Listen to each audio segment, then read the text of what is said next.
Hello, everyone, and welcome back to the Jabroni Hour. My name is Matthew Coughlin, your host, and today it is the first week of the NFL season is upon us, and I'm going to be going over my pick for every single game here on the slate, and I am so excited to dive into it with y'all.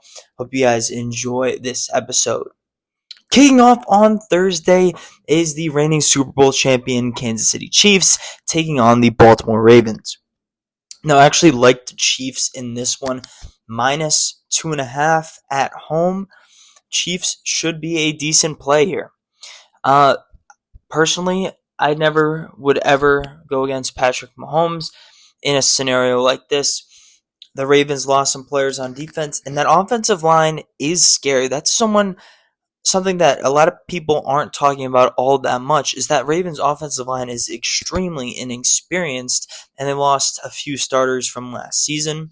And I do like the addition of Derrick Henry, but he is on that wrong side of 30, but I still think he can produce well in a run-heavy Ravens offense. Now, they also didn't add a lot of a lot of additions on the outside. Rashad Bateman extension was their biggest move on the outside, which I don't particularly like. Even though the Chiefs lost L'Jarius Sneed, I think the other guys will step up and shut down Zay Flowers and Mark Andrews. I think Nick Bolton versus Mark Andrews is a great matchup, and we saw the Chiefs spank them last year, so I think the Chiefs will win this one. Now, another great game is Friday. How about it? Friday. We got Packers and Eagles, and this one is going to be a doozy. So I actually like the Eagles again this season, even with the loss of Jason Kelce, and we'll see how the tush-push ends up working if they end up doing it with Jurgens instead. But I still like this Eagles team. Saquon Barkley replaces DeAndre Swift. That's a big upgrade. And I still think the offensive line can produce without Kelce. They also added Jahan Dotson in a sneaky move a couple weeks ago as a third receiver. I think it's a very, very underrated pickup. And then hopefully they filled their DB holes with Wiggins in the first round and Cooper DeJean at the top of the second round. I really like those additions. And I think with Darius Slay in there, this will be a much improved secondary. Now, I do love what the Packers are building, and as a Bears fan, it kind of pisses me off a little bit. Jordan Love looked pretty dang good last season, and he's got 3 young wideouts, and I guess you could add the Dontavion Wicks in there as well and say 4 young wideouts he's been working with and a young tight end. They're building something special down there in Green Bay. I really do like them, but I don't know if I like them week 1 over Philadelphia. Moving on to the Panthers-Saints, the first divisional matchup. We got the NFC South, Bryce Young taking on Derek Carr. And I like the Saints here, but only because they're at home. This should be 2 of the worst teams in the NFL. The Saints really haven't built upon anything once they've added Derek Carr. They're honestly becoming worse. And Derek Carr is not a very good quarterback, but he's being paid like an absolutely fantastic one. And Chris Olave being one of the only weapons on the team. Rashid Shaheed's not a bad deep threat, but it looks like Chris Olave is going to have to carry the load again. I still am not high on Alvin Kamara. He has, ever since the incident with the police, he hasn't really been the same type of player. That offensive line keeps getting worse and worse, and they're going to have to rely on Trevor Penning, who hasn't been very good so far, the former first-round pick, to really stand in and play pretty well. On the Panthers side, I don't hate what they're doing. They added a lot in the trenches, spending a ton of money on offensive guards. And then they got Deontay Johnson, who actually I think will fit with Bryce Young quite well. He gets open fast, and he can run those 5 to 7 yard routes when the offensive line is breaking down, like Ike Mekwonu if he has another bad year, former top 5 pick. It could go really bad for the Panthers, but I think with Deontay Johnson as a kind of safety net, it should work a lot better than what they had last year. And then hopefully Jonathan Brooks is back relatively soon, and he ends up producing pretty well from University of Texas. I really liked him coming out of the draft, and a really bad injury during that season really stunk. But I do think the Panthers will be a little bit improved, but I don't love their direction. And then the Saints, I think they're going completely the wrong way. Next up, we got Vikings at Giants. I actually like the Vikings here, even though I do not like Sam Darnold. A lot of people don't really care for Sam Darnold. Daniel Jones, I just never can trust Daniel Jones to do much of anything. I think the Vikings defense is much improved from last year. And then the offense shouldn't be that bad. Even if Sam Darnold isn't great, you still have Justin Jefferson, top two receiver, probably the best receiver in the league. Um, and it's really hard, even if you're a bad quarterback, to not be able to find him. Their offensive line is still pretty decent, and then Aaron Jones is a big upgrade at running back. He should perform pretty well there, and is a good receiving threat as well. So Sam Darnold, loves those checkdowns, but Aaron Jones is a good receiving back. I do like the Vikings here. Patriots at Bengals. We're still waiting on Jamar Chase. I don't think he's going to play in week 1 as of right now, but I don't think they'll need him against the Patriots. Patriots going to be one of the worst teams of football this year. Jacoby Brissett named the week 1 starter. Their defense isn't much. Traded Matthew Judon, their best defensive player. Their offensive line isn't great. Running back room isn't great. Receiving room is a bunch of question marks. Hopefully Jalen Polk is pretty decent. But the Bengals, I know what I'm getting from the Bengals. It's pretty decent football. And even without Jamar Chase, I think they will be okay. No Joe Mixon, though, this year. Traded him to the Texans. Zach Moss and Chase Brown to pick up the slack. I do like Chase Brown a lot out of Illinois. I think he can be pretty decent as a 3-down back. Zach Moss, I don't really care for. I hope they really go to Chase Brown, and I'm guessing they will. I'm going to say by week 6, Chase Brown will be dominating that running back room. Moving on to the Steelers and the Falcons, realistically, this could be one of those 10-7 matchups or something ridiculous. I like the Falcons here at home, though. Kirk Cousins' first game back, I'm not sure if he's going to be even close to 100%, but I really want to see what Bijan Robinson does with a new coach, new coordinator, all that stuff this season.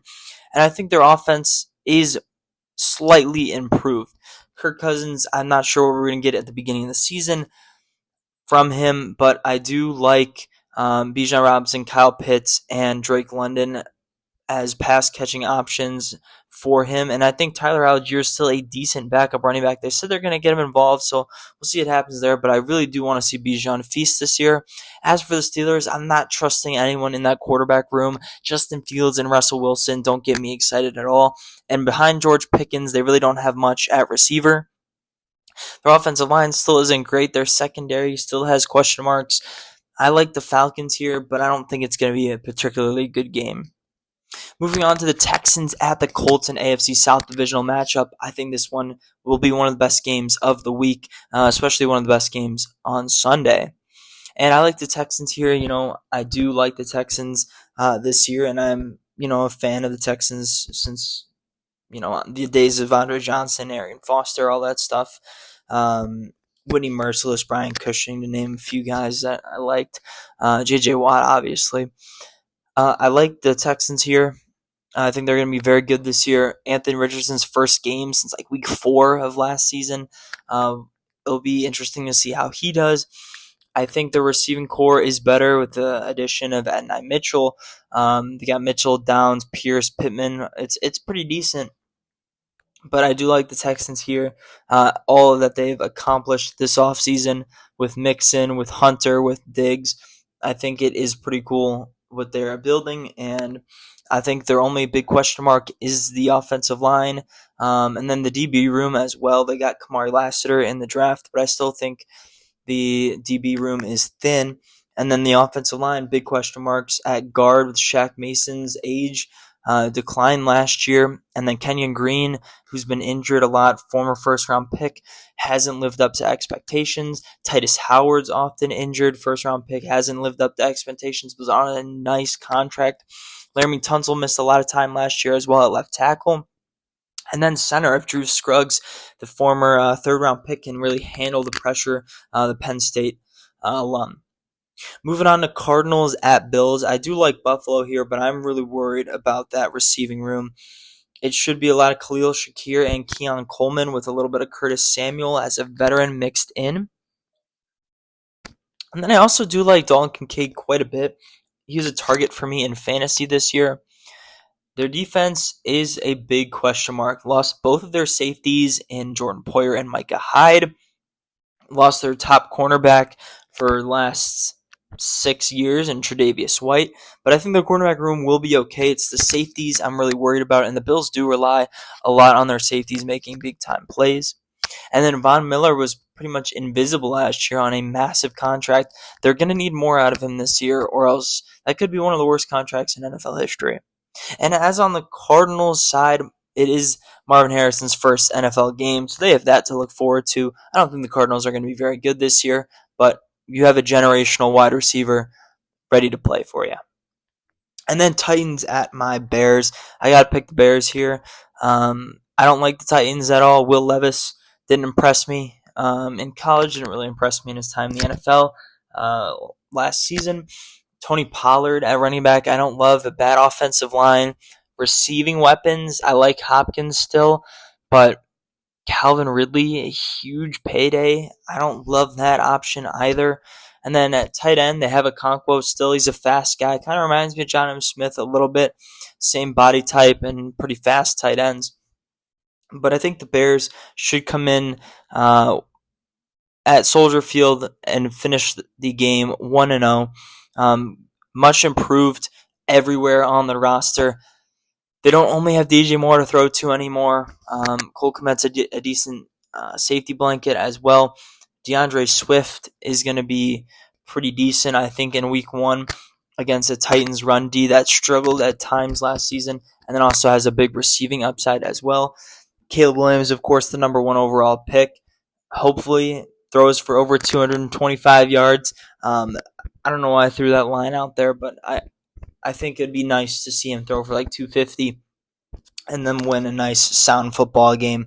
Keenan Allen, Rome Dooms, they get them involved as well. I'm still worried about the center and guard positions with like the mess with Coleman Shelton, Ryan Bates, Nate Davis. Those guys all stink. But hopefully one of them will be at least okay. And then we have one hole in the offensive line. And then as for the secondary, Kevin Byard, I hope, plays a lot better than he did last year. And then if Brisker can stay healthy and keep developing into a better coverage safety, that would be good as well. And then the defensive line, probably the biggest worry on the team is who's going to be the edge rusher next to Montez Sweat. And right now, it seems like it's going to be a rotation. And we'll see who plays the best in week 1. I want to see what Austin Booker can do actually in an NFL game if he gets a chance. DeMarcus Walker, I thought, looked bad last year, but he's probably going to get another shot because he's on a decent-sized contract. And then I want to see what Gervon Dexter can do down low.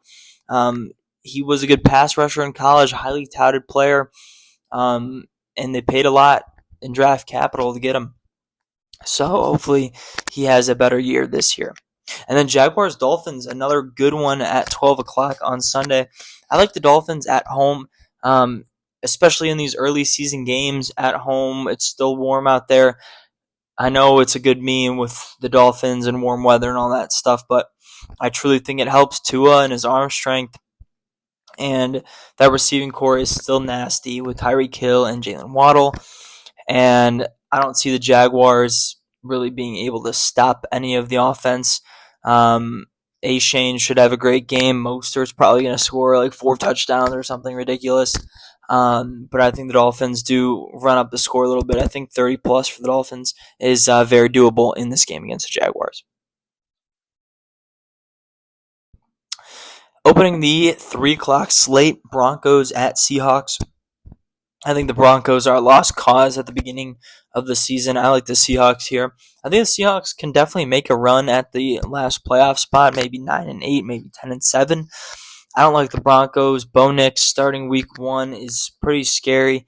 Courtland Sutton is his top receiving option. There's not a whole lot behind him. The offensive line lost their center in Lloyd Cushenberry. It might be a bad year for the Broncos, and by bad year I mean maybe a 3, 4, 5 win team. Moving on to the Raiders and the Chargers, probably I don't know. The Falcons Steelers game might be worse, but the Raiders-Chargers game is not going to be a pretty one. Raiders offense coming in with Gardner Minshew at the helm of a bad offensive line. I did draft a little Zamir White in fantasy. I hope they do feed him the ball. And then Devontae Adams, still one of the best pass-catching options on the outside, but is he going to be limited with what Gardner Minshew can really do? It's a big question mark. On the other side, the Chargers is who's going to catch the ball. I hope Ladd McConkey has a phenomenal rookie season. Josh Palmer's been an okay receiver 3, 4 the last few seasons. But besides them two, who are you really going to throw the ball to? You lost Gerald Everett in free agency at tight end. Joe Alt isn't going to be, pass eligible. And then their defense isn't improved at all from last season, and it could definitely be a bottom 5 unit in the NFL. And then one more note on the Raiders. I want to see what Brock Bowers does in his debut. I'm going to say 2 to 3 pancakes on a miserable Chargers linebacking core. 325 has a Cowboys-Browns game that should be a pretty fun one. Dak going into Cleveland, and CeeDee Lamb should play in this one against Denzel Ward. It's a tough matchup. I don't know who I like here. This is really a coin flip for me, but I'm always going to take the better offense. So I'm going to go with the Cowboys. Even though I don't like the running game, I don't know what is going to be their strategy here. They might throw 50 times a game and run the ball like 5. I don't know. But the Browns defense is returning a lot of good players, and it should be another top unit this season. Commanders, Buccaneers is the other 325 game. I'm not all that stoked for it, except for the debut of Commanders quarterback Jaden Daniels. This one could be pretty cool. Terry McLaurin is going to be the top receiving threat again with Washington. An interesting trade of Jahan Dotson really shortens that group as well. But apparently Diami Brown's going to be a big part of the offense this year. We'll see how much that ends up happening. Second-round pick out of UNC a few years ago really hasn't done much in the NFL. And then for the Buccaneers, it's if Baker Mayfield can redo what he did last year and continue to build upon a pretty successful season last year. And then Mike Evans and Chris Godwin, hopefully they don't get injured. They do get injured quite often. But it's if the Commanders can really hold down the fort here with their new offense. And I think I like the Buccaneers here at home. I think they're the better team. They're the more seasoned team. I like them. And then the Sunday Night Football game should be awesome. Rams, Lions, you already know what that means. Stafford and Goff switch flip-flopping places. It's always going to be a good game. There's going to be a lot of offense in this game. Lions, much improved defense. Terrion Arnold at DB, Rackstraw in there as well. Not sure where he fits into the depth chart. And then DJ Reader, a huge addition on that defensive line. They return most of their offensive line as well, which is big, important. I want to see what Jameson Williams can do this season. I'm going to scrap his rookie year because that ACL, then he had the gambling suspension. I mean, he's had a lot of issues, but if he can just stay focused on football, I think he can be a big-time playmaker and a huge deep threat for this team. And then on the Rams side, they still have one of the best receiving duos in the league in Cooper Kupp and Puka Nacua. And Matthew Stafford continues to be a very reliable passing option. So I do like what they do on offense. Kyron Williams could be another guy who has a great second season, or he could be injured because apparently he's going to return punts. We'll see what happens with that. And then the final game, the Monday Night Football game, is Jets-Niners. Defensive battle, offensive battle, what is going to happen here? That's a great question. I don't know. Brock Purdy, Aaron Rodgers, but two stout defensive groups. It could be a really fun one, or it could be a really boring Monday night game. I will always take the 49ers at home, though. Brock Purdy leading a Ayuk, Debo, Kittle, Trent Williams. I mean, that offense should be pretty good again. And then obviously CMC, the best running back in the league. Everyone drafted him at 1-1 in their fantasy leagues for a reason. And then their defense should be great again. Lenore and Ward at cornerback, two of the best in the league. And then on the flip side, Jets got DJ Reed and Sauce Gardner. That's two of the best in the league. So it should be a great matchup, Jets Niners. Depending on offensive production, it could be something like a 2013, 2017 game. We'll see what happens, but I will take the Niners.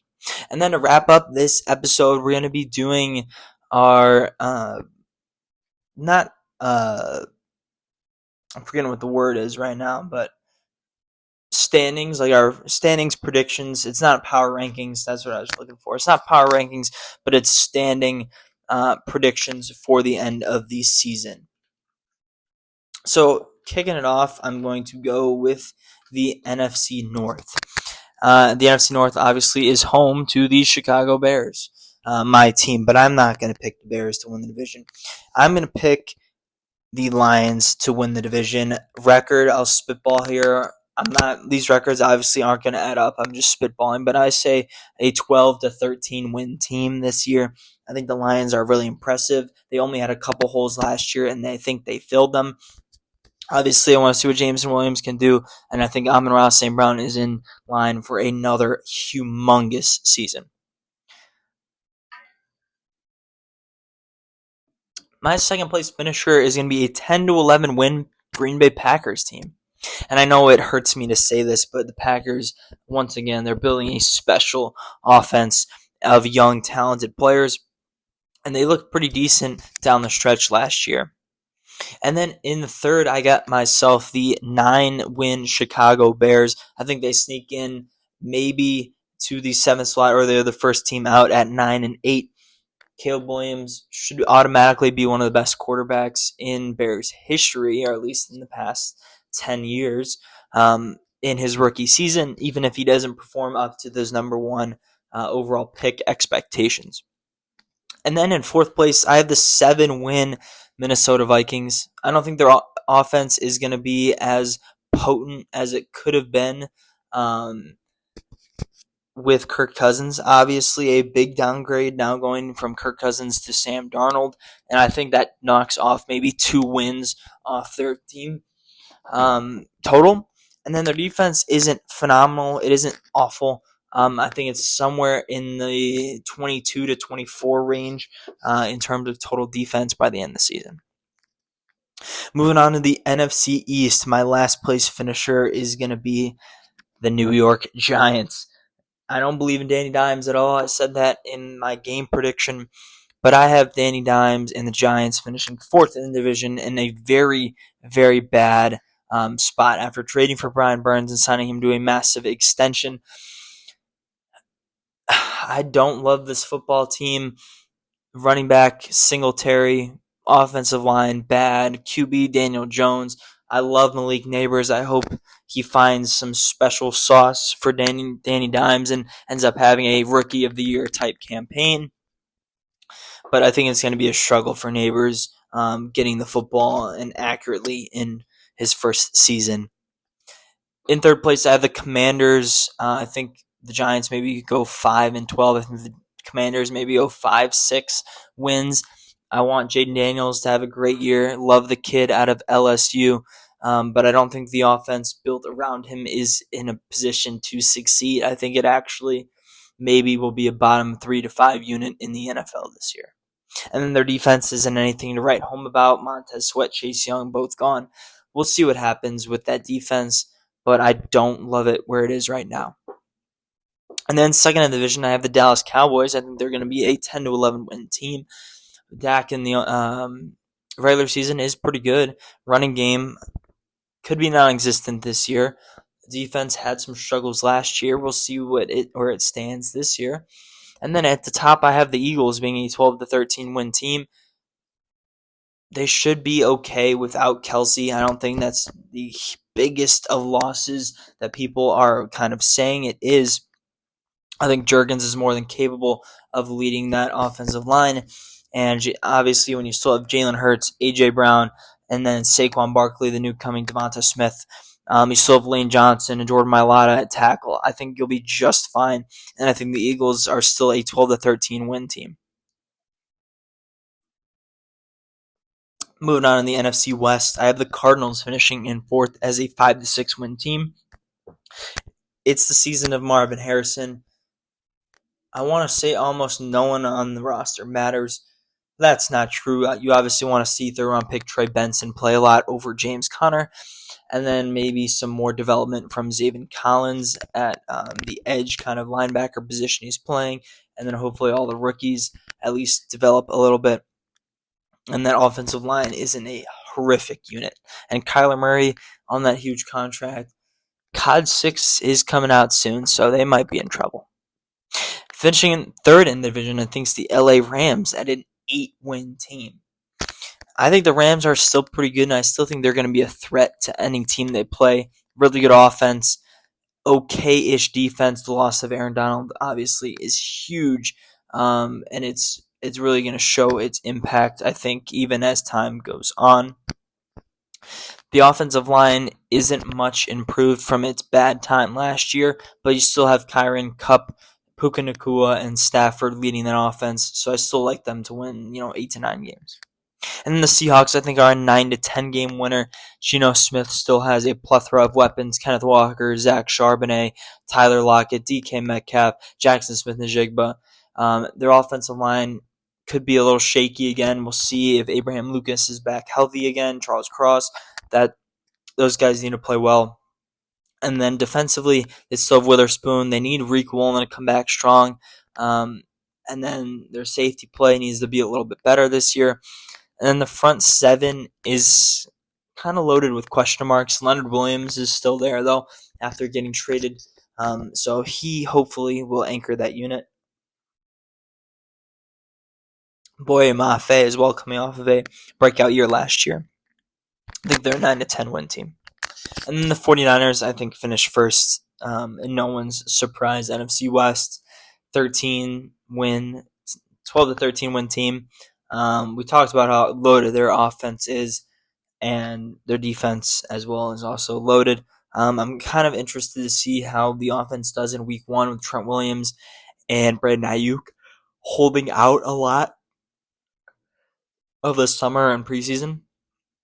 I'm a little worried on how they'll do. If you remember, Nick Bosa held out at the beginning of last year and then didn't start playing well until like week 6. So I'm curious what will happen with those players. And then probably in the worst division in football, the NFC South, I have the Panthers to finish 4th with a 4-13 record. I don't think their team is much improved. Hopefully the running game is a little bit better with the $200 million they spent on their offensive line, but their defense is still pretty poor. Their offense, their weapons, hopefully Xavier Legette is pretty good. Everyone loves his accent, but hopefully his field play can talk a little bit. And in third place, I have the Saints, and I think they're a 6-win team. I don't like anything about the Saints roster. I think it could be a big struggle in New Orleans. And then second place, I have the Falcons, a 8 to 9 win team. Hopefully Kirk Cousins isn't injured again. I don't even want to say it, but hopefully he plays healthy for all 17 games. And Bijan and London and Pitts really flourish in this new offense. And then my division winner is going to be the Tampa Bay Buccaneers, a 9 to 10 win team. I think just a win above what the Falcons finish at. And I think it's because they have stable quarterback play from last year in Baker Mayfield, who hopefully will be able to replicate what he did. And then one of the best pass catching duos in Mike Evans and Chris Godwin. I think those guys are both going to be still good if they can stay healthy. Defense, big time question mark. Got rid of Carlton Davis this offseason in a trade to Detroit. Forgot to mention that when you're talking about Detroit as well. But I think the Buccaneers will be okay, but I don't think they're going to be all that phenomenal. Moving on to the AFC, let's head to the AFC South, where I have the Titans finishing 4th in division at a 5-win team. We talked about how poor that offense could end up being. Their defense is not much improved either. And then I think the Jaguars finish 3rd in the division with a 7 or 8 win record. I'm not high on Trevor Lawrence. I haven't been high on Trevor Lawrence ever. I didn't like him coming out of the draft. I know that sounded crazy. People thought I was ridiculous for it. but we haven't seen the best of Trevor Lawrence, I think. And with that contract, he kind of has to perform at a much better level than he did last year. Now they brought in Gabe Davis to replace Calvin Ridley, but I think the big addition here is Brian Thomas. Brian Thomas, the receiver out of LSU. I love Brian Thomas. Phenomenal year. He's been great at LSU, and I think he could potentially be the receiver one by the end of the season. Christian Kirk dealt with injury last year, and then Gabe Davis is a great blocker, but he isn't a great every passing down option. Finishing second in the division, I have the Colts at a 8-9 win record. Anthony Richardson, I hope, stays healthy and performs pretty well. That offense should be decent offensive line, even though it has kind of declined over the last few years. Jonathan Taylor, and then we talked about their receiving core, and then their defense. Big question marks. Samson Ebukam is out for the year, I believe, with a torn ACL, maybe. But that's a huge loss on their pass rushing front. But they still have DeForest Buckner, Grover Stewart. So hopefully that defense is able to keep intact a little bit. An 8-9 win team, I think, is fair. And then the Texans I have is a 12-13 win team. CJ Stroud in year 2 can take a huge leap, or he can go into the sophomore slump. It really depends. It happens all the time.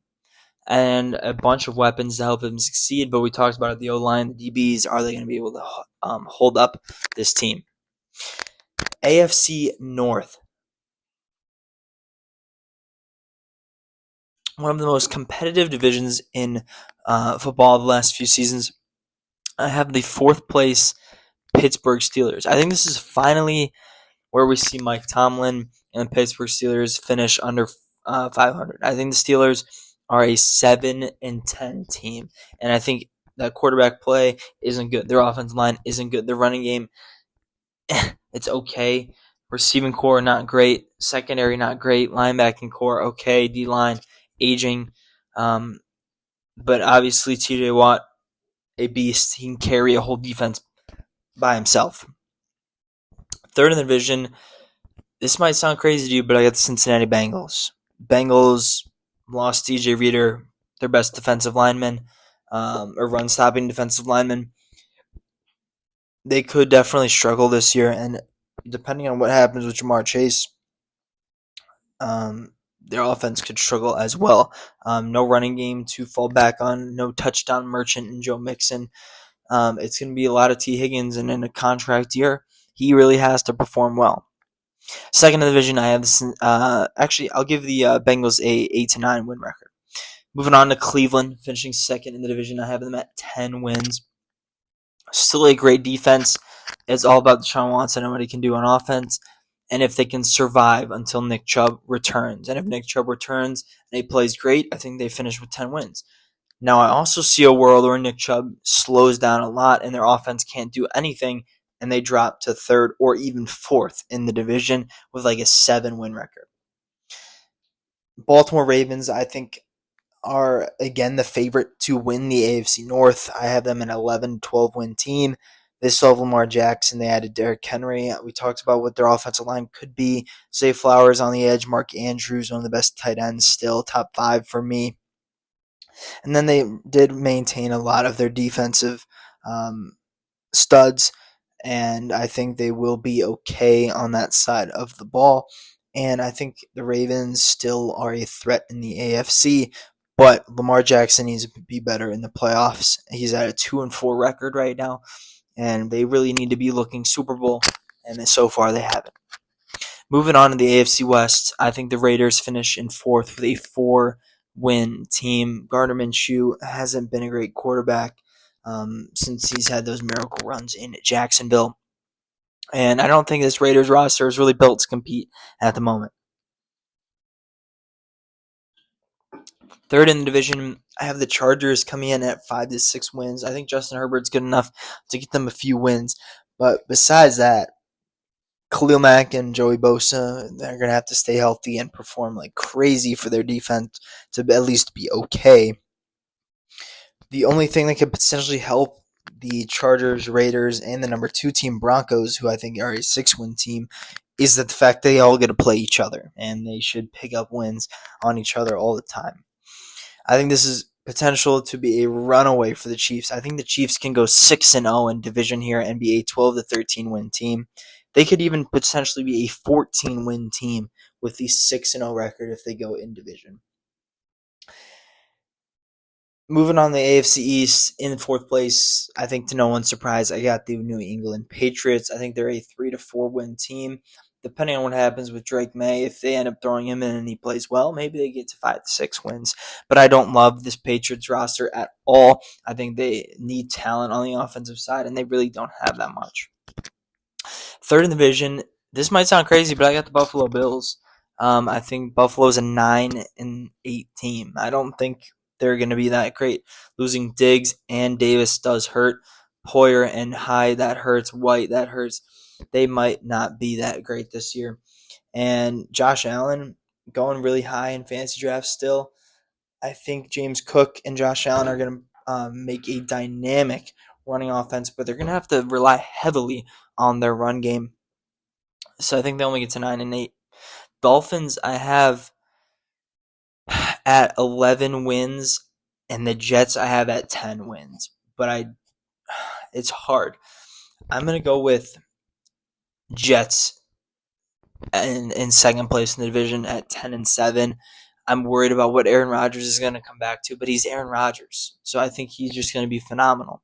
Garrett Wilson is going to have a monster year. Breece Hall is a beast.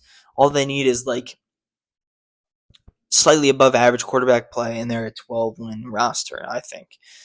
And then the Dolphins, you know what?